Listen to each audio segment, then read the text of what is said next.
Madam Bhogapuram airport గురించి ఇప్పుడు బాబు గారి హయాంలో కంప్లీట్ అయింది. కాదండి, నేను వేరే ప్లాట్ఫామ్ ఉంటుంది మంచి కార్యక్రమానికి వచ్చి ఈ కార్యక్రమం పక్కన పెట్టి భోగాపురం ఇప్పుడు విజిటింగ్ ఇప్పుడే ఉంది కదా మేడం, ఈ షెడ్యూల్ అంతా ఏమండి.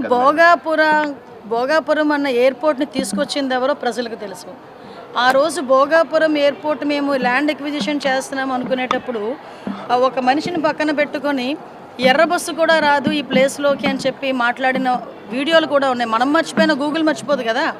ఒక్కసారిగా Jaganmohan Reddy words belongs to Bhogapuram airport అంటే మొత్తం బయటకు వచ్చేస్తాయి కదా. అందులోంచి వచ్చిందే మొన్న రీసెంట్గా అందరూ కూడా బయట పెట్టారు. అంటే ఎర్ర బస్సు రాని చోటకి ఎయిర్ బస్సుని తీసుకొచ్చిన ఘనత గౌరవ చంద్రబాబు నాయుడు గారిది. ఈరోజు అలాంటి ప్లేసుల్లో కూడా ఈరోజు ల్యాండ్ అయింది. నేను ఉన్నప్పుడు నేను ఇన్ని చేసి ఆ రోజు నువ్వు వద్దు అన్నది చెప్పిన వాడివి, నువ్వు అధికారంలోకి వచ్చిన తర్వాత నేను ఇన్ని కోట్లు ఖర్చు పెట్టాను అన్ని కోట్లు ఖర్చు పెట్టానని చెప్పిన తర్వాత ఎందుకు ప్రారంభించడానికి ముందుకు రాలేకపోయింది? ఎందుకు ప్రారంభానికి నోచుకోలేకపోయింది? మళ్ళీ మాకెందుకు సంవత్సరంన్నర పట్టింది?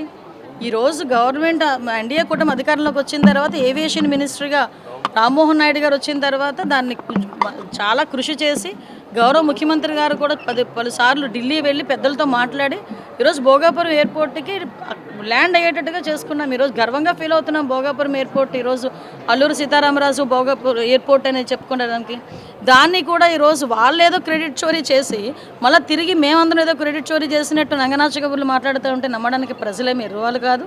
ప్రజలకి అన్నీ తెలియకుండా కూడా లేవు. అన్నీ తెలుసు. ఎవరు చేస్తున్నారో, ఎవరి వల్ల ఈరోజు అభివృద్ధి జరుగుతుందో, ఎవరి వల్ల సంక్షేమం వస్తుందో ప్రతిదీ కూడా తెలుసు. ఎవరు ఎంత కష్టపడుతున్నారో కూడా ప్రజలకు కూడా తెలుసు.